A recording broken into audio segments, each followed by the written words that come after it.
یقیناً تھوڑی بہت چوٹ بھی لگی ہوگی، لیکن وہ والہانہ انداز میں مسکراتی رہی، ایک انگڑائی سے لے کر وہیں فرش پر لیٹ گئی اور تکیہ اپنے سر کے نیچے رکھ لیا۔ اس کی آنکھیں میری آنکھوں میں گڑی تھیں۔ تم مجھ سے دور کیوں بھاگتے ہو؟ تم بار بار میرے قریب کیوں آتی ہو؟ یہ سائیں جی کا حکم ہے، سائیں جی کا فرمان ہے کہ جب تک ہم دونوں ایک نہیں ہوں گے کامیابی ہمارا مقدر نہیں بنے گی۔ ہم 1000 سال تک بھی دفینے کی تلاش جاری رکھیں تو صرف جھکی ماریں گے، لیکن اگر تم میرے ہو جاؤ تو وہ دفینہ خود چل کر ہمارے قدموں میں پہنچ جائے گا۔ یہ سب بکواس ہے، میرے اور تمہارے ملاپ سے دفینے کا کیا تعلق ہو سکتا ہے؟ یہ صرف سائیں علی کا دیوانہ پن ہے۔ دیوانہ پن نہیں ہے شاہ جہان، یہ بہت گہرائی کی باتیں ہیں۔ میں اور تم اور ہم جیسے عام لوگ ایسی باتوں کو سمجھنے کے قابل نہیں ہوتے، اور ایک لمحے کے لیے فرض کر لو کہ یہ دیوانہ پن ہے، تو اس میں تمہارا کیا جاتا ہے؟ میں جانتی ہوں کہ تم کوئی بہت بڑے پارسا نہیں ہو، نہ ہی عورت تمہارے لیے کوئی انوکھی چیز ہے۔ تمہاری زندگی میں سے کئی مرحلے آ چکے ہیں۔ بمبئی کے نائٹ کلبز میں تمہاری رنگین مزاجی کے چند قصے اب بھی وہاں کے لوگوں کو یاد ہیں۔ وہ سب ماضی کی باتیں ہیں، میں انہیں بھول چکا ہوں۔ نہیں، یہ سب ماضی کی باتیں نہیں۔ کیا تم نوابزادی شاہین کو ماضی کہہ سکتے ہو؟ ہرگز نہیں، شاہین حال ہے۔ اگر حیدرآباد کی اس ریشمی رات کو نوابزادی شاہین تمہارے قریب آ سکتی ہے تو آج میں کیوں نہیں؟ تم اپنا موازنہ شاہین سے مت کرو، تم کیچڑ ہو۔ وہ شبنم کی طرح صاف شفاف تھی، میں اسے بیوی بنانے کا فیصلہ کر چکا تھا۔ وہ میری شریک حیات بننے والی تھی، لیکن ابھی بنی تو نہیں تھی نا، اور جب بیوی بننے سے پہلے ہی وہ تمہاری تنہائی کی ساتھی بن گئی تو پھر وہ شبنم رہی اور نہ ہی گنگا جل۔ تم مجھ سے بحث کر کے کیا حاصل کرنا چاہتی ہو؟ تمہارا پیار۔ میں تم پر لعنت بھیجتا ہوں۔ اس کا چہرہ توہین کے احساس سے سرخ ہو گیا۔ کچھ دیر تک مجھے گھورتی رہی، پھر بپھر کر بولی، تم انتہا درجے کے بددماغ اور گھمنڈی شخص ہو۔ تمہارے دلی جذبات جان کر خوشی ہوئی۔ تم سمجھتے کیوں اپنے آپ کو؟ کون سے سرخاب کے پڑ لگے ہیں تمہیں؟ کیا ہے تمہارے پاس جس کے لیے تم اتنا غرور کرتے ہو؟ اگر اپنے بارے میں تمہیں کوئی خوش فہمی ہے تو دور کر لو۔ بمبئی آ کر دیکھو، تمہارے جیسے میری جوتیاں سیدھی کرتے نظر آئیں گے۔ تو جا کر ان سے جوتیاں سیدھی کرواؤ نا، یہاں بار بار مجھ سے کیوں عزت افزائی کروانے آ جاتی ہو؟ ایک لمحے کے لیے مجھے لگا کہ وہ بلی کی طرح پنجے نکال کر مجھ پر جھپٹ پڑے گی، لیکن پھر اس نے سنبھالا لیا اور اپنا غصہ ٹھنڈا کرنے کے لیے میری طرف سے منہ پھیر کر کھڑی ہو گئی۔ 3 ٹانگوں والی گول میز پر شیشے کا جگ اور گلاس رکھا تھا۔ اس نے گلاس میں پانی انڈیلا اور گھٹاگھٹ چڑھا گئی۔ اس کے تمتماتے ہوئے رخسار قدرے مان پڑ گئے۔ چند لمحے بعد وہ بولی تو اس کے لہجے میں ٹھہراؤ تھا، میں تو یہاں اس لیے آئی تھی کہ تم سے نوابزادی شاہین کے قتل کے بارے میں بات کروں گی، اور اس شخص کے بارے میں جس نے نوابزادی کو قتل کیا۔ بہرحال تمہیں تو میری صورت دیکھ کر ہی ہول آنے لگتا ہے۔ میری بات کہاں سنو گے تم؟ Very sorry to disturb you. وہ جانے کے لیے دروازے کی طرف مڑی۔ اس کی کمر لالٹین کی روشنی میں ہیرے کی طرح دمک رہی تھی۔ کمبخت نے میری دکھتی رگ پر ہاتھ رکھا تھا۔ میں تڑپ کر رہ گیا۔ نوابزادی کے قتل کو اب 6 مہینے ہونے کو آئے تھے، لیکن میں ایک لمحے کے لیے بھی اس کو اور اس کے قاتل کو نہیں بھولا تھا۔ قراقرم رینج کے برف پوش پہاڑوں میں گھر کر بھی ہر لحظہ یہی سوچتا رہا تھا کہ کب مجھے یہاں سے رہائی نصیب ہو اور کب میں شاہین کے لہو لہو جسم کا قرض اتار سکوں۔ میں نے ایک دم اٹھ کر سروج کا بازو تھام لیا۔ اس نے بازو چھڑانے کے لیے بالکل ہلکی سی مزاحمت کی، جیسے بازو چھڑانا چاہ رہی ہو اور اس بات سے ڈر بھی رہی ہو کہ کہیں میں چھوڑ ہی نہ دوں۔ میں اسے دوبارہ کمرے کے وسط میں لے آیا اور چارپائی پر بٹھا دیا۔ کیا جانتی ہو تم شاہین کے قاتل کے بارے میں؟ بہت کچھ، لیکن بتاؤں گی نہیں۔ کیوں؟ تم مجھے اتنا ستاتے ہو، کیا میں تمہیں تھوڑا سا بھی تنگ نہیں کر سکتی؟ سروج، میں تم سے ہمدردی رکھتا ہوں، تمہاری بہتری چاہتا ہوں، لیکن تمہارا رویہ، کیا ہوا میرے رویے کو؟ کون سی انوکھی بات کہہ دی میں نے؟ یہ جیون بہت مختصر ہے شاہ جہان، اور تیزی سے گزر رہا ہے۔ رو کر گزاریں گے تو بھی گزر جائے گا، ہنس کر گزاریں گے تو بھی۔ اور کون ہے جو ہنسنا نہیں چاہتا؟ لیکن کچھ لوگ ایسے ہیں جنہوں نے لوگوں کے دلوں میں مختلف طرح کے خوف بٹھا رکھے ہیں، اگلے جنم کا خوف، نرک کا خوف، بھگوان کی پکڑ کا خوف، اور ان خداؤں کا خوف جن کے منہ سے ہر وقت شعلے نکلتے ہیں۔ میں سمجھتی ہوں شاہ جہان، ان دور دراز کی مصیبتوں سے خوف کھا کر جیون کے حسن سے منہ موڑ لینا بزدلی ہے۔ اگر تمہاری بات مان لی جائے تو پھر گناہ اور ثواب کا تصور ہی ختم ہو جاتا ہے۔ میں کوئی فلسفی نہیں ہوں شاہ جہان، اور نہ ہی اس معاملے میں تم سے بحث کرنا چاہتی ہوں۔ میں تو صرف اتنا جانتی ہوں کہ مجھے تمہاری ضرورت ہے۔ آخری الفاظ ادا کرتے کرتے وہ کچھ اور میرے قریب سے مٹ آئی۔ اس کی جلتی نگاہیں میری نگاہوں سے پیوست تھیں۔ سینے کا زیر و بم اس تلاتم کی چغلی کھا رہا تھا جو اس کے حسین پیکر میں بپا تھا۔ شاہ جہان، میں سچ کہہ رہی ہوں، شروع میں صرف اس لیے تمہارے قریب آئی تھی کہ یہ سائیں جی کا حکم تھا، لیکن اب یہ صرف سائیں جی کا حکم نہیں، میرے اندر کی بھی چاہت ہے۔ تمہارے مسلسل گریز نے میرے اندر تمہاری خواہش بیدار کر دی ہے، ایک بے نام سے پیاس ہے شاہ جہان جو مجھے تمہارے لیے ہر آن بے چین رکھتی ہے۔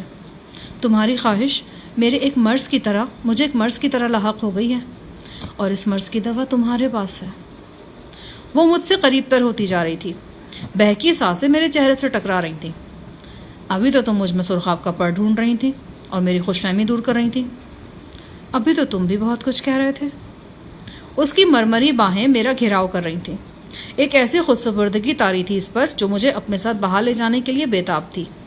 ان لمحات میں وہ ایک سرتاپا جسم تھی، ریشمی رات میں لپٹا ہوا ایک چیختا پکارتا توبہ شکن جسم۔ شاید اس جسم کے لیے میں ایک ناقابل تسخیر قلعے کی حیثیت رکھتا تھا۔ یہ جسم اس قلعے پر متعدد ناکام حملے کر چکا تھا، اب ایک بار پھر کیل کاٹے سے لیس ہو کر حملہ آور ہو رہا تھا۔ سروج، کیا تم جانتی ہو عیسیٰ جان کے بارے میں؟ کیا جانتی ہو؟ وہ سب کچھ جو تم جاننا چاہتے ہو، تو بتاؤ نا۔ ابھی نہیں، پلیز ابھی نہیں۔ وہ مجھ میں مدغم ہوتی جا رہی تھی۔ میں جانتا تھا کہ سائیں علی مجھے کچھ بتا کر نہیں دے گا۔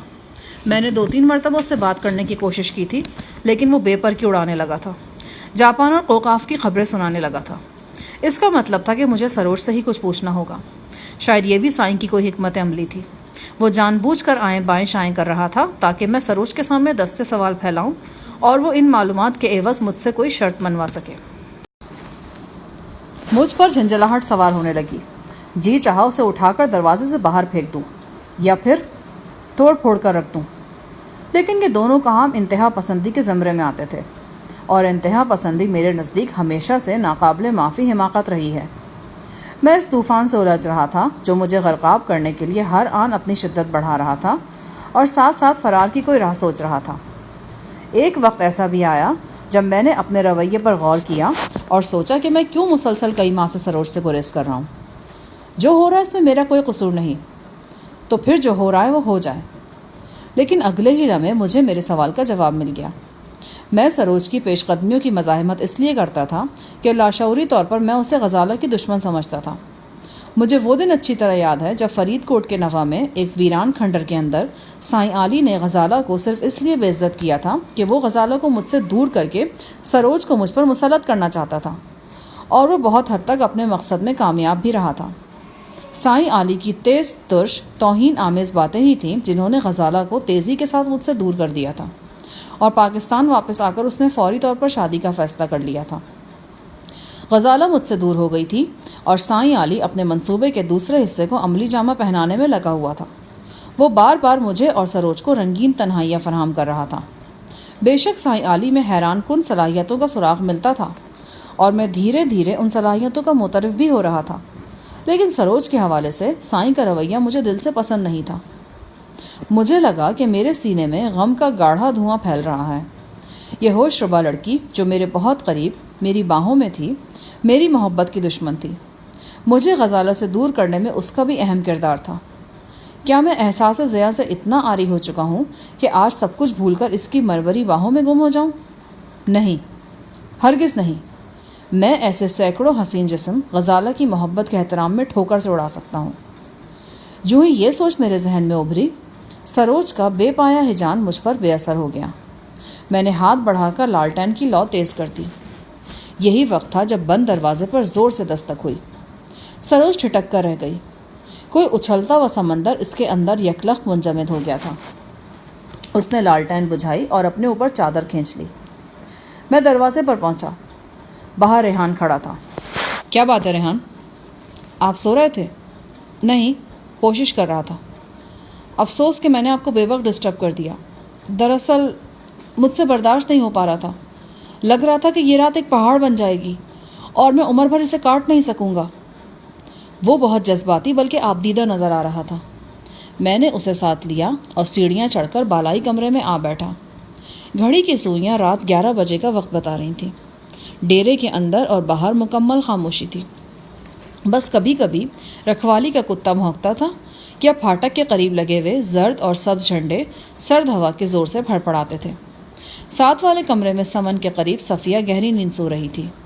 وہ خواب آور دوا کے زیر اثر تھی، پھر بھی کبھی کبھی اس کے منہ سے کرہا نکل جاتی تھی۔ شاہ جہان صاحب، میں نے ایک فیصلہ کیا ہے، میں اسی وقت رنگوالی جاؤں گا۔ میں وہ فیکٹری دیکھنا چاہتا ہوں جہاں ڈیڈی اور انکل ذیشان فٹ بال بنواتے ہیں۔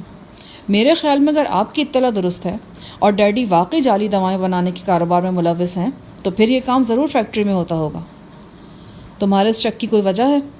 جی ہاں، وجہ بھی ہے، اور اگر نہ بھی ہوتی تو میں اپنا شک رفع کرنے کے لیے فیکٹری ضرور دیکھتا۔ لیکن اتنی رات کو تم فیکٹری پہنچو گے کیسے؟ اور وہاں گھسنے کون دے گا تمہیں؟ آپ بھول رہے ہیں کہ میں چودھری بخت کا بیٹا ہوں۔ مجھے فیکٹری میں جانے کے لیے کسی کی اجازت کی ضرورت نہیں ہے۔ ویسے بھی میرے پاس فیکٹری کے عقبی دروازے کی چابی موجود ہے۔ سیلاب آنے سے ایک دن پہلے میں اپنے چند لاہوری دوستوں کو فیکٹری دکھانے کے لیے گیا تھا۔ بارشوں کی وجہ سے فیکٹری کا مین گیٹ پانی میں ڈوبا ہوا تھا۔ ہم عقبی دروازے سے گئے تھے۔ ریحان نے مجھے جیب سے چابی نکال کر دکھائی۔ یہ دیکھیں، یہ ہے وہ چابی، اور یہ دوسری چابی اس گاڑی کی ہے جو میں نے سائیں جی سے ادھار مانگی ہے۔ ادھار مانگی ہے؟ ہاں، رنگ والی جانے کے لیے۔ سائیں جی بڑے گڈ آدمی ہیں اور بڑے دلچسپ بھی۔ انہوں نے نہ صرف گاڑی دے دی بلکہ پیٹرول ڈلوانے کے لیے پیسے بھی دیے ہیں۔ پتہ ہے کتنے؟ میں نے سوالیہ نظروں سے ریحان کی طرف دیکھا۔ 50 پیسے۔ کہتے تھے کہ یہ گاڑی بہت کم تیل کھاتی ہے، 2 روپے میں ایران اور 6 روپے میں ترکی جا سکتی ہے۔ یہ چابی ایک ڈاٹسن کار کی تھی، 4-5 سال پرانا ماڈل تھا۔ یقیناً قلندر سیاپوش کو کسی عقیدت مند مریض نے نذرانے میں دی ہوگی۔ اب 6-7 روز میں گاڑی سمیت ڈیرے کی ہر شے پر سائیں علی کو تصرف حاصل ہو گیا تھا، بلکہ یوں لگتا تھا کہ ڈیرے کا اصل مختار وہی ہے۔ قلندر سیاپوش کی گاڑی کو وہ اپنا ہی مال سمجھ رہا تھا اور بڑی فراغ دلی سے ریحان کو عاریتاً دے رہا تھا۔ ریحان نے نہایت سنجیدگی سے میری آنکھوں میں جھانکا۔ کیا آپ میرے ساتھ چلیں گے؟ مجھے کیوں لے جانا چاہتے ہو؟ مجھے آپ کی موجودگی سے بہت سہارا ملے گا۔ اس نے کچھ ایسے انداز سے کہا کہ میں نے اس کے ساتھ جانے کی حامی بھر لی۔ صرف آدھے گھنٹے بعد میں اور ریحان کیچڑ میں لتھڑی ہوئی ڈاٹسن کار میں ڈیرے سے روانہ ہو رہے تھے۔ وہ ایک چاندنی رات تھی، تاہم کبھی کبھی بادلوں کے گہرے سائے گرد و پیش کو ڈھانپ لیتے تھے۔ ڈرائیونگ میں کر رہا تھا۔ ہم نے پسرور سیالکوٹ روڈ پر قریباً 8 میل سفر کیا تھا۔ اس کے بعد ہم اس ذیلی سڑک پر مڑ گئے تھے جو مختلف دیہات کے درمیان سے گزرتی رنگ والی جاتی تھی۔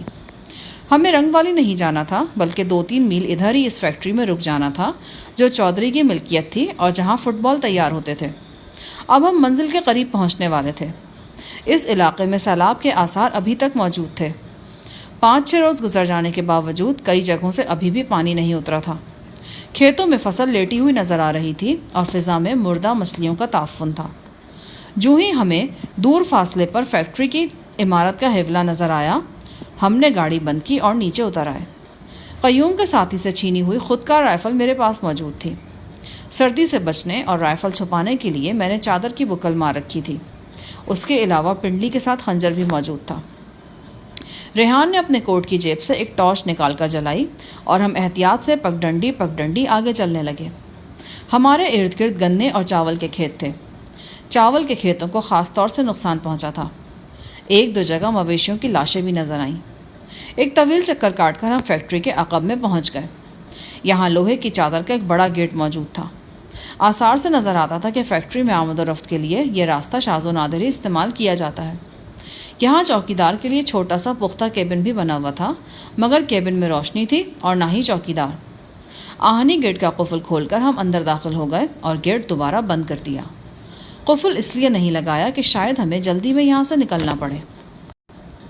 فیکٹری کے احاطے میں خام چمڑے کی بو پھیلی ہوئی تھی۔ ایک شیڈ کے نیچے پلاسٹک کے بے شمار ڈرم رکھے تھے۔ یقیناً ان میں کیمیکلز تھے۔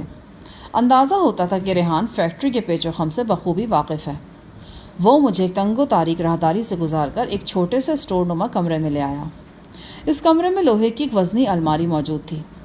ہم دونوں نے اس الماری کو ہٹایا تو پیچھے ایک کھڑکی تھی۔ کھڑکی سے گزر کر ہم ایک بلند و بالا ہال نما کمرے میں آ گئے۔ یہاں چھوٹی بڑی کئی مشینیں موجود تھیں۔ چمڑے کے بے شمار رنگ برنگے ٹکڑے یہاں وہاں بکھرے ہوئے تھے۔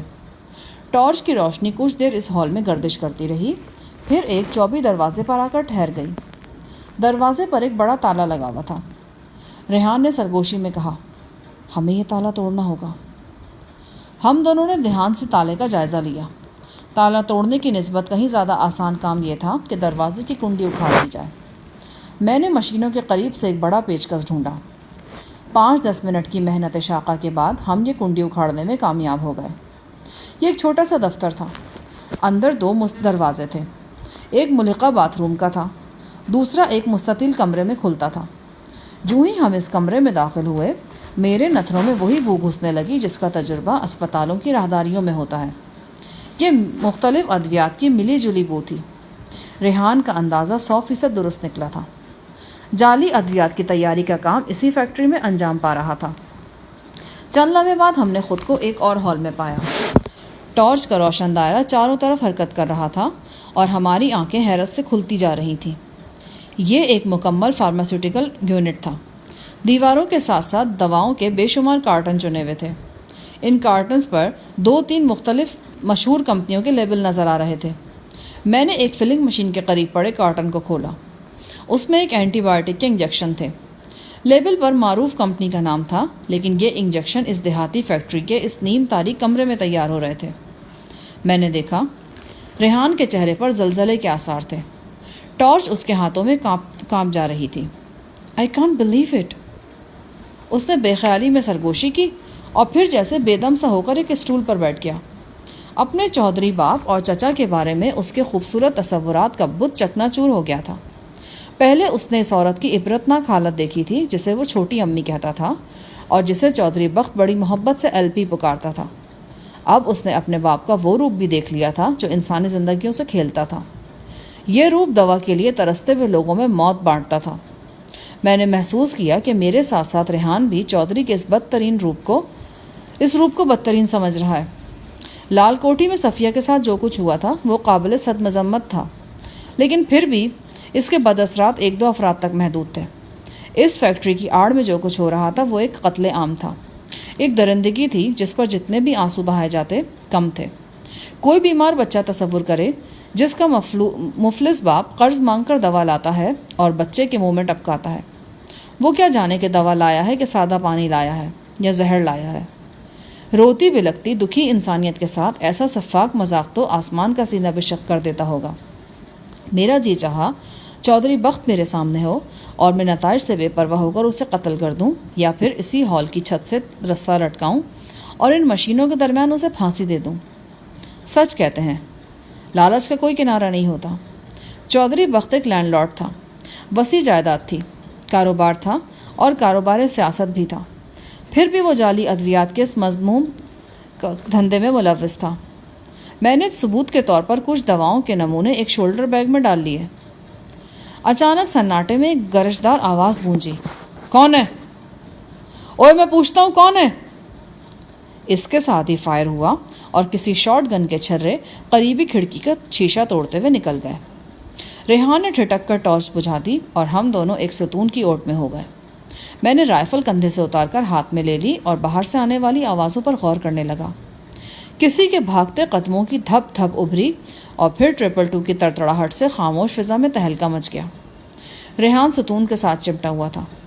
یکا مجھے اندازہ ہوا کہ فائرنگ کا ہدف ہم نہیں ہیں، نہ ہی وہ للکار ہمارے لیے تھی جو تھوڑی دیر پہلے سنائی دی تھی۔ یہ کوئی اور معاملہ تھا۔ میں نے ریحان کا بازو تھاما اور ہم دونوں جھک کر بھاگتے ہوئے دفتر نما کمرے کی طرف بڑھے۔ اس کمرے میں پہنچ کر ہم نے خود کو زیادہ محفوظ کیا۔ میں نے ایک کھڑکی کھولی تو باہر کا دھندلا سا منظر بھی دکھائی دینے لگا۔ 2 سائے تیزی سے بھاگتے ہوئے کھڑکی کے سامنے سے گزر گئے۔ پھر فضا میں چنگاریاں سی چھوٹی اور کوئی شخص چیخ کر بلندی سے پلاسٹک کے ڈرموں پر آ گرا۔ ایک سنسان و تاریک فیکٹری ہڑبڑا کر جاگ اٹھی تھی۔ یکے بعد دیگرے لائٹس آن ہو رہی تھیں، دروازے کھل رہے تھے۔ اس کے ساتھ ساتھ فائرنگ بھی ہو رہی تھی اور چیخو پکار بھی بلند ہوتی جا رہی تھی۔ یہ کیا ہو رہا ہے؟ کون لوگ گولیاں چلا رہے ہیں؟ ریحان نے لرزاں آواز میں مجھ سے پوچھا۔ میں کیا جواب دیتا؟ مجھے خود بھی ٹھیک سے معلوم نہیں تھا۔ پھر ہم دونوں بری طرح چونک گئے۔ کھڑکی کے قریب ہی ملک خدا بخش وڈیرا کی للکارتی ہوئی آواز گونجی تھی۔ وہ کہہ رہا تھا، باہر نکل بختاور۔ اپنے باپ کا ہے تو باہر آ جا، میں بھی تو دیکھوں میرے بیٹے کے قاتل کے بازوؤں میں کتنا زور ہے۔ پھر ایک دوسری آواز گونجی، یہ باہر نہیں نکلے گا، بھون دو حرامزادے کو اندر ہی، ٹکڑے ٹکڑے کر دے اس کتے کے۔ فوراً بعد بالائی منزل کے کمرے سے خود کا رائفل کا برسٹ آیا۔ میں نے کھڑکی کے قریب کھڑے ایک سائے کو تڑپ کر نیچے گرتے دیکھا۔ کچھ گولیاں کھڑکی میں بھی لگی تھیں اور جالی توڑ کر شیشے کو چکنا چور کر گئی تھیں۔ میں نے اندازہ لگایا کہ چودھری بخت بالائی منزل کے کمرے میں موجود ہے۔ خدا بخش وڈیرا اور اس کے ساتھیوں نے چودھری کو گھیرے میں لے لیا ہے اور جان سے مارنے کے در پہ ہیں۔ دیکھتے ہی دیکھتے فیکٹری کے حصے میں اندھا دھند فائرنگ ہونے لگی۔ فائرنگ کی شدت سے پتہ چلتا تھا کہ چودھری بخت بھی اکیلا نہیں ہے، اس کے ساتھ کارندے ہیں اور پوری توانائی سے مخالف پارٹی کا مقابلہ کر رہے ہیں۔ میں اور ریحان اپنی جگہ ساکت کھڑے رہے اور ایک محفوظ پوزیشن سے صورتحال کا جائزہ لیتے رہے۔ یہ ہنگامہ ناقابل فہم نہیں تھا۔ چودھری بخت نے خدا بخش وڈیرا کے بیٹے کو بھائی کے ساتھ مل کر ٹھکانے لگایا تھا۔ نتیجے میں خدا بخش وڈیرا نے چودھری بخت کے نوجوان بیٹے اور بیٹی کو اغوا کر لیا تھا۔ اب وہ بیٹا اور بیٹی اس کے ہاتھ سے نکل گئے تھے اور اس کے انتقام کے شعلے ایک بار پھر بھڑک کر اس فیکٹری تک پہنچ گئے تھے۔ تقریباً 2 منٹ تک شدید فائرنگ ہوئی اور پھر ہمیں اندازہ ہوا کہ خدا بخش وڈیرا اور اس کے ساتھی پیچھے ہٹ رہے ہیں۔ کہیں پاس ہی ہمیں چودھری بخت کے خاص کارندے کالی کی دھاڑ بھی سنائی دی۔ وہ اپنے کسی ساتھی کو آگے بڑھنے کا حکم دے رہا تھا۔ کھڑکی کے سامنے سے 2 سائے لپکتے ہوئے گزر گئے، پھر ایک دم خاموشی چھا گئی۔ لیکن یہ مستقل خاموشی نہیں تھی، یہ اندھا دھند لڑائی کے دوران میں آنے والا وہ وقفہ تھا جس میں مقابل گروہ اپنی پوزیشن تبدیل کرتے ہیں، اپنے ہتھیار ریلوڈ کرتے ہیں اور نئی حکمت عملی سوچتے ہیں۔ 2-3 منٹ میں یہ وقفہ گزر گیا اور تب حسب توقع ایک دم دوبارہ زبردست فائرنگ شروع ہو گئی۔ اس مرتبہ فائرنگ کا زیادہ زور ہماری بائیں جانب تھا۔ 222، 7mm، 303، ماؤزر، بہت کچھ فائر ہو رہا تھا۔ میرا تجربہ کہہ رہا تھا کہ خدا بخش اور اس کے ساتھیوں نے چال چلی ہے، جان بوجھ کر پسپا ہوئے ہیں، اور جب چودھری اور اس کے ساتھی اپنی محفوظ پوزیشنوں سے نکل آئے ہیں تو ان پر شدید ترین حملہ بول دیا گیا ہے۔ گولیاں مے کی طرح برس رہی تھیں۔ دفعتاً ایک لرزہ خیز دھماکہ ہوا، یوں لگا جیسے خیرہ کن چمک کے ساتھ کوئی بم پھٹا ہے۔ اس کے ساتھ ہی تیز سرخ روشنی فیکٹری میں پھیلتی محسوس ہوئی۔ میں نے دیوار سے پشت لگائی اور کھڑکی میں سے جھانک کر دیکھا۔ پلاسٹک کے وہ ڈرمز جن میں کیمیکل رکھے جاتے ہیں دھڑا دھڑ جل رہے تھے اور آگ تیزی سے پھیل رہی تھی۔ یقیناً کوئی بھٹکی ہوئی گولی کام دکھا گئی تھی۔ میرے دیکھتے ہی دیکھتے چند اور ڈرمز نے زبردست دھماکوں کے ساتھ آگ پکڑ لی اور شعلوں کا پھیلاؤ ایک دم دگنا ہو گیا۔ ہر طرف چیخو پکار مچی ہوئی تھی۔ یکا یک دروازے کی طرف سے بھاگتے قدموں کی آواز آئی۔ کوئی للکارا، پکڑ لو حرامی کو۔ میں نے رائفل کا سیفٹی لاک ہٹایا اور تیزی سے باہر نکلا۔ میں نے دیکھا 2 سائے ایک تیسرے پر جھپٹ رہے ہیں۔ میں ایک لمحے میں پہچان گیا۔ آگے بھاگنے والا سایہ چودھری بخت کا تھا۔ بھاگتے بھاگتے چودھری کو ٹھوکر لگی اور وہ اوندھے منہ گرا۔ دونوں سائے وحشیانہ انداز میں اس پر جھپٹے۔ میں نے آگے بڑھ کر مداخلت کی۔ میری ٹانگ بڑے زور سے ایک حملہ آور کے سینے پر لگی اور وہ ڈکراتا ہوا دور جا گرا۔ دوسرے نے گولی چلانے میں بڑی پھرتی سے کام لیا، لیکن زیادہ جلدی کا کام بھی شیطان کا ہوتا ہے۔ ٹریگر دبنے کے باوجود گولی نہیں نکلی۔ معلوم نہیں کہ رائفل کا میگزین خالی ہو چکا تھا یا پھر کوئی تکنیکی خرابی پیدا ہو گئی تھی۔ اس کے منہ سے گالی نکلی۔ اس گالی کا تسلی بخش جواب اسے اپنے جبڑے پر ایک طوفانی مکے کی صورت میں ملا۔ وہ لڑکھڑا کر 2 قدم پیچھے ہٹا۔ مجھے اندازہ ہوا کہ وہ ایک نہایت سخت جان قسم کا فائٹر ہے۔ میرے مکے کو خاطر میں لائے بغیر اس نے کسی اڑنے بھینسے کی طرح سر جھکایا اور بجلی کی رفتار سے میری طرف آیا۔ اگر میں غافل ہوتا تو ایک سینہ پھاڑ قسم کی ٹکر مجھے اپنی پسلیوں پر برداشت کرنی پڑتی، لیکن میں پوری طرح تیار تھا۔ میں نے خود کو بچایا اور حملہ آور کو پتہ ہی نہیں چلا کہ اس کی خمیدہ گردن کب میرے بازوں کی مخصوص گرفت میں آ گئی ہے۔ اس نے گالی دی اور گردن چھڑانے کے لیے زور لگایا۔ اسے معلوم نہیں تھا کہ وہ ایک ناقابل شکست گرفت میں ہے۔ اس گرفت سے الجھنا جتنا الجھے گا اتنا ہی نقصان اٹھائے گا، اور پھر ہوا بھی یہی۔ اس نے زور لگایا اور نہ چاہتے ہوئے بھی اس کی گردن کی ہڈی ٹوٹ گئی۔ میں نے اسے چھوڑا تو وہ اپنی رائفل سمیت پٹ سے فرش پر گرا۔ یہ سارا عمل بمشکل 10 سیکنڈ میں مکمل ہو گیا۔ جس شخص نے سینے پر ٹانگ کھائی تھی وہ اندھیرے میں کہیں گم ہو گیا تھا۔ کم از کم وہ مجھے تو دکھائی نہیں دے رہا تھا۔ چودھری بخت جہاں گرا تھا وہیں پڑا تھا۔ اس کے حلق سے دردناک کراہیں نکل رہی تھیں۔ انداز سے ظاہر تھا کہ وہ زخمی ہے۔ میں نے اسے بازو سے پکڑ کر چکنے فرش پر گھسیٹا اور ایک محفوظ آڑ میں لے آیا۔ ریحان، ریحان! میں نے کئی آوازیں دیں لیکن اس کی طرف سے کوئی جواب نہیں آیا۔ معلوم نہیں اس تک آواز پہنچ بھی رہی تھی یا وہ آگے پیچھے ہو گیا تھا۔ میں اسے دیکھنے کے لیے آگے بڑھا، لیکن اسی وقت بھگ بھگ کی زوردار آوازوں سے قریبی کمروں نے آنکھ پکڑ لی۔ ہر طرف جلے ہوئے چمڑے اور کیمیائی مادوں کی بو پھیل رہی تھی۔ سخت سردی ایک دم شدید گرمی میں بدل گئی۔ میرے جسم سے پسینہ دھاروں کی صورت میں بہنے لگا تھا۔ اکا دکا فائر اب بھی ہو رہے تھے۔ مجھے لگا کہ چند لمحے اگر مزید یہاں میں رہا تو گہرے دھوئیں کی لپیٹ میں آ جاؤں گا۔ چودھری بخت نیم بے ہوشی کی حالت میں ایک چوڑے ستون کے پیچھے پڑا تھا۔ میں نے اسے اٹھا کر سیدھا کیا، کندھے پر لادا اور اس تنگ راہداری کی طرف بھاگا جو مجھے فیکٹری کے عقبی گیٹ کی طرف لے جا سکتی تھی۔ اس راہداری میں دھواں ہی دھواں بھرا تھا۔ یہی وقت تھا جب مجھے کچھ فاصلے سے پولیس کی گاڑیوں کے سائرن سنائی دیے۔ یہ گاڑیاں پختہ سڑک سے فیکٹری کے مین گیٹ کی طرف آ رہی تھیں۔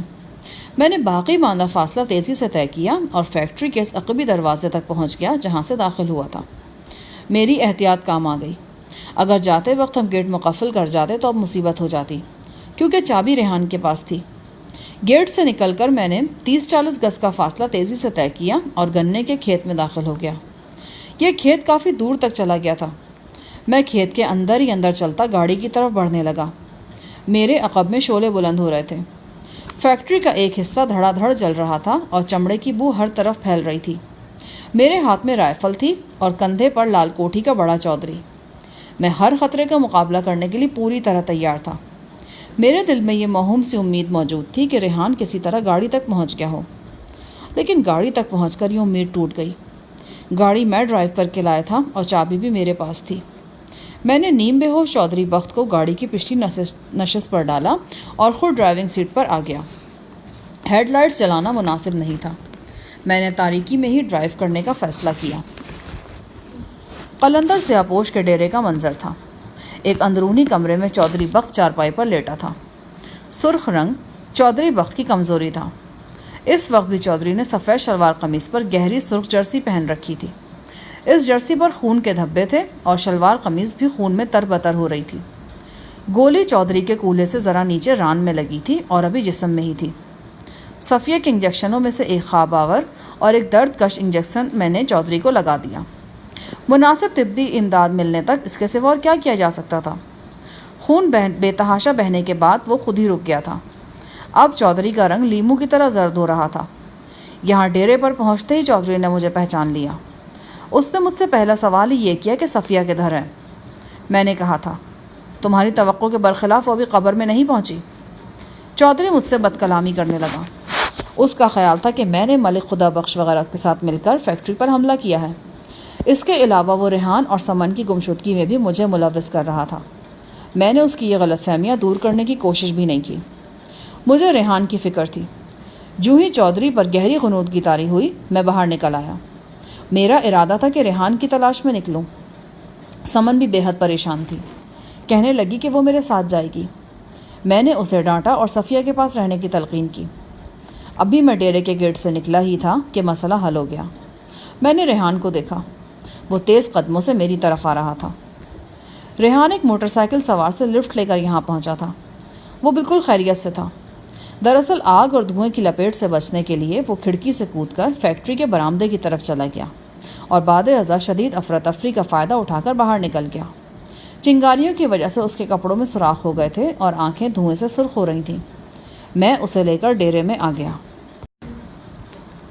اپنے باپ کو چارپائی پر بے سود پڑے دیکھ کر ریحان کی آنکھوں میں تحیر کے اثرات ابھرے، لیکن اس تحیر میں دکھ یا پریشانی کی آمیزش نہیں بلکہ ایک طرح کی لاتعلقی اور غیریت نظر آ رہی تھی۔ وہ سوالیہ نظروں سے میری طرف دیکھنے لگا۔ چودھری صاحب کو کولے میں گولی لگی ہے، نیند کا انجیکشن لگا دیا ہے جس کی وجہ سے بے سود پڑے ہیں۔ ریحان نے اس بارے میں اور کوئی بات نہیں کی اور خاموشی سے منہ پھیر کر چلا گیا۔ سمن بھی آنسو پوچھتی ہوئی اس کے پیچھے چلی گئی۔ اتنے میں چوڑیوں کی چھن چھن سنائی دی۔ میں نے مڑ کر دیکھا۔ دروازے میں سروج کھڑی تھی۔ وہ ابھی تک اسی زرق برق لباس میں تھی جس میں میں اسے چھوڑ کر گیا تھا۔ زیورات بھی جوں کے تو تھے۔ اس کی آنکھوں میں غصہ ہی غصہ تھا۔ میں اس غصے کی وجہ بخوبی سمجھتا تھا۔ خاصی دیر پہلے میں اسے اچانک بتائے بغیر کمرے سے نکل گیا تھا اور اب صبح ہونے والی تھی۔ یقیناً وہ میرا انتظار کرتی رہی تھی اور اپنے آپ میں ابلتی کھولتی رہی تھی۔ یہ کس مردے کو اٹھا لائے ہو؟ یہ مردہ نہیں، اس علاقے کا سب سے بڑا چودھری ہے، ایم پی اے کا الیکشن لڑ رہا ہے، چودھری بختاور اور فرنگ والی۔ ہوگا، لیکن اسے ہوا کیا ہے؟ کولے میں گولی لگی ہے، کافی خون نکل گیا، گولی ابھی اندر ہی ہے۔ سائیں جی سے کہو نا، وہ کچھ نہ کچھ کر دیں گے۔ اتنے میں گھنٹیاں بجنے کی آواز سنائی دی اور سائیں علی جھومتا ہوا اندر آ گیا۔ اس نے اپنی غلیظ آنکھیں میچ کر چودھری بخت کو دیکھا اور پیلے پیلے دانت نکال کر ہنسنے لگا۔ پکڑا گیا نا؟ آخر کو پکڑا ہی جانا تھا، آخر کو پکڑا ہی جانا تھا بچے۔ اب سب ٹھیک ہو جائے گا، ساری کسر نکل جائے گی۔ سائیں جی، اس کی ٹانگ میں گولی لگی ہے، برابر خون نکل رہا ہے۔ تم جاؤ، نکل جائے گی گولی، خود بخود نکل جائے گی۔ میں نے کہا، سائیں جی، گولی لگتی خود بخود ہے، نکلتی خود بخود نہیں ہے۔ اچھا، تو میں گولی نکالنے والے کو بلا لوں گا، ایک اے سی ہے میرا واقف۔ اے سی یعنی اسسٹنٹ کمشنر؟ کیا وہ گولی نکالے گا؟ کیا اسسٹنٹ کمشنر ڈاکٹر نہیں ہو سکتا؟ بلکہ اب تو بہت سے سرکاری افسر ڈاکٹر اور انجینئر بھی ہوتے ہیں۔ پہلے وہ انجینئرنگ یا ڈاکٹری کرتے ہیں، جب روٹی کے لالے پڑتے ہیں تو مقابلے کے امتحان میں بیٹھ کر سرکاری افسر بن جاتے ہیں۔ اور تو اور قوقاف میں بھی یہی کچھ ہو رہا ہے۔ ایک ڈاکٹر جن میرا مرید ہے، بچپن سے اس کی یہ خواہش تھی کہ وہ ڈاکٹر بن کر دکھی جنات کی خدمت کرے، لیکن اب وہ بھی مقابلے کے امتحان کی تیاری کر رہا ہے۔ سرکاری افسر بننے کی خواہش کسی جن کی طرح سے چمٹ گئی ہے۔ سروج نے دبی دبی آواز میں کہا، جن ڈاکٹر صاحب کا آپ نے ذکر فرمایا ہے، وہ کب تک یہاں پہنچ جائیں گے؟ اس سوال نے سائیں علی کو ایک دم مشتعل کر دیا۔ وہ کبھی کبھی یوں ہی بلا وجہ بھڑک جاتا تھا۔ کڑک کر بولا، تیری ماں کا قسم ہے وہ، تجھے کیوں اتنی فکر پڑی ہے؟ چل نکل یہاں سے، ورنہ ابھی چھتر اتارتا ہوں۔ اس نے باقاعدہ اپنے شکستہ جوتے کی طرف ہاتھ بڑھایا۔ سروج کان لپیٹ کر وہاں سے نکل گئی۔ چل شفیع محمد، تو بھی باہر نکل۔ اس نے مجھے میرے مخصوص نام سے پکارا۔ میں تذبذب میں تھا۔ سائیں علی کا کیا بھروسہ تھا؟ وہ تنہائی میں چودھری بخت کو انا للہ کر دیتا اور بعد میں ہنس کر دکھا دیتا، یا کہہ دیتا کہ چودھری بخت شاہ جنات کے ولیمے میں چلا گیا ہے، یا کوئی سبز پری اسے اغوا کر کے لے گئی ہے۔ بہرحال سائیں سے زیادہ تکرار بھی مناسب نہیں تھی۔ میں چودھری کو سائیں کی تحویل میں چھوڑ کر باہر آ گیا۔ دوپہر تک حالات میں کوئی خاص تبدیلی واقع نہیں ہوئی۔ پھر مجھے سروج کی زبانی پتہ چلا کہ سائیں علی کی ہدایت پر قلندر سیاپوش نے کسی ڈاکٹر کو ڈیرے پر بلایا تھا اور اس نے چودھری بخت کی گولی نکال کر مرہم پٹی کر دی ہے۔ میں چودھری بخت کو دیکھنے ڈیرے کے وسطی کمرے میں پہنچا تو وہاں ریحان پہلے سے موجود تھا۔ وہ بڑے تیز لہجے میں باپ سے باتیں کر رہا تھا۔ اس کا چہرہ سرخ ہو رہا تھا اور وہ بے دھڑک بلند آواز میں بول رہا تھا، آپ ظالم ہیں ڈیڈی، آپ ظالم ہیں، خدا کی قسم مجھے شرم آ رہی ہے کہ آپ میرے باپ ہیں۔ تم جانتے نہیں ریحان، تمہیں کچھ نہیں معلوم، چودھری کرہاتی ہوئی آواز میں بولا۔ مجھ سے کچھ چھپا نہیں ہے ڈیڈی، مجھے بتائیں کیا قصور تھا چھوٹی امی کا جس کی اتنی بڑی سزا دی آپ نے انہیں؟ آپ نے ظلم کی انتہا کی ہے۔ کاش میں آپ کا بیٹا نہ ہوتا اور آپ کا گریبان پکڑ کر آپ سے چھوٹی امی کا گناہ پوچھ سکتا۔ عورت اس قابل نہیں ہے کہ تم اسے چھوٹی امی کہہ سکو، لیکن میں سمجھتا ہوں کہ آپ اس قابل نہیں کہ میں آپ کو باپ کا احترام دوں، اور نہ ہی چچا ذیشان اس قابل ہے کہ اسے چچا کہا جائے۔ مجھے چچا ذیشان کے کردار کا پتہ چل گیا ہے، اور اس سلوک کا بھی جو لال کوٹھی میں چھوٹی امی سے ہوتا رہا ہے۔ چودھری بخت نے خشک ہونٹوں پر زبان پھیر کر کچھ کہنا چاہا، لیکن ریحان بولتا چلا گیا، آپ کے پاس کہنے کو کچھ بھی نہیں ہے، اب بہتر ہے کہ آپ خاموشی رہیں۔ آپ کے جرم اتنے زیادہ ہیں کہ دلیلوں اور وضاحتوں کے انبار بھی آپ کا کچھ نہیں سنوار سکتے۔ میں نے کل رات آپ کی فیکٹری میں وہ کارخانہ بھی دیکھ لیا ہے جہاں بے گناہ لوگوں کے لیے موت تیار ہوتی ہے۔ پتہ نہیں اب تک کتنے لوگ آپ کی اس خدمت خلق کی بھیٹ چڑھ چکے ہیں۔ آپ قاتل ہیں ڈیڈی۔ اسی اثنا میں سمن بھی آنسو پوچھتی ہوئی اندر آ چکی تھی۔ ریحان کی بلند آواز سن کر قلندر سیاپوش کے 3-4 مرید بھی دروازے کے قریب جمع ہو گئے۔ چودھری بخت کا چہرہ رنگ پر رنگ بدل رہا تھا۔ ریحان نے کوٹ کی آستین سے آنسو پوچھے اور ذرا ٹھہرے ہوئے لہجے میں بولا، ڈیڈی، میں نے جو کچھ یہاں کر دیکھ لیا ہے، اس کے بعد میں آپ اور آپ کے لوگوں سے کوئی تعلق نہیں رکھنا چاہتا۔ میں جا رہا ہوں۔ اور آئندہ آپ کو اپنی شکل نہیں دکھاؤں گا، زندگی بھر نہیں۔ سمن بیٹی، تم اسے سمجھاؤ۔ اگر یہ سمجھا سکتی تو آپ کو سمجھاتی، لیکن آپ کے کالے کارنامے دیکھ کر اس کی زبان بھی گونگ ہو چکی ہے۔ یہ میرے ساتھ ہی یہاں سے جا رہی ہے، ہم دونوں چھوٹی امی کو بھی لے کر جا رہے ہیں۔ اللہ نے چاہا تو اب آپ ہماری شکلیں کبھی نہیں دیکھ سکیں گے۔ سمن، یہ کیا کہہ رہا ہے؟ سمن نے چودھری کی طرف نظر اٹھا کر بھی نہیں دیکھا۔ ریحان آگے بڑھا اور اس نے چھوٹی بہن کو اپنی بازو کے گھیرے میں لے لیا۔ چلو سمن۔ وہ ریحان کے ساتھ چل دی۔ سمن! چودھری حلق کے بل دھاڑا اور پھر اسے کھانسی کا دورہ پڑ گیا، رنگ سرخ ہو گیا۔ وہ چیخ کر بولا، تمہیں پچھتانا پڑے گا، باپ کو اس حالت میں چھوڑ کر جا رہے ہو، شرم کرو، میں کہتا ہوں واپس آ جاؤ۔ ریحان! سمن! اس نے اٹھنے کی کوشش کی، لیکن ٹانگ میں اٹھنے والی ٹیسوں کے سبب وہ تڑپ کر رہ گیا۔ اس کا رنگ ایک بار پھر ہلدی ہو گیا تھا۔ اسی دوران میں سائیں علی دھمال ڈالنے کے انداز میں ناچتا ہوا کمرے میں داخل ہوا اور حق ہو کے زوردار نعرے لگانے لگا۔ ساتھ ساتھ وہ کچھ بڑبڑا بھی رہا تھا، لیکن اس کی باتیں سمجھ میں نہیں آ رہی تھیں، بس کسی کسی لفظ کا پتہ چلتا تھا۔ لال کوٹھی، کنجر خانہ، پھانسی گھاٹ، مٹر پلاؤ۔ ریحان لاہور جانے کا پختہ ارادہ کر چکا تھا۔ وہاں اس کا ایک دوست رہتا تھا، وہ ایک مشہور صنعت کار کا بیٹا تھا، کروڑ پتی لوگ تھے۔ ریحان فی الحال اپنے اس دوست کے ہاں قیام کرنا چاہتا تھا۔ اس کا ارادہ تھا کہ لاہور میں صفیہ کا ابتدائی علاج کرائے گا اور جب اس کی حالت کچھ سنبھل جائے گی تو اسے اپنے ساتھ ہی انگلینڈ لے جائے گا۔ اب وہ اپنی بہن سمن کو بھی یہاں چھوڑ کر نہیں جانا چاہتا تھا۔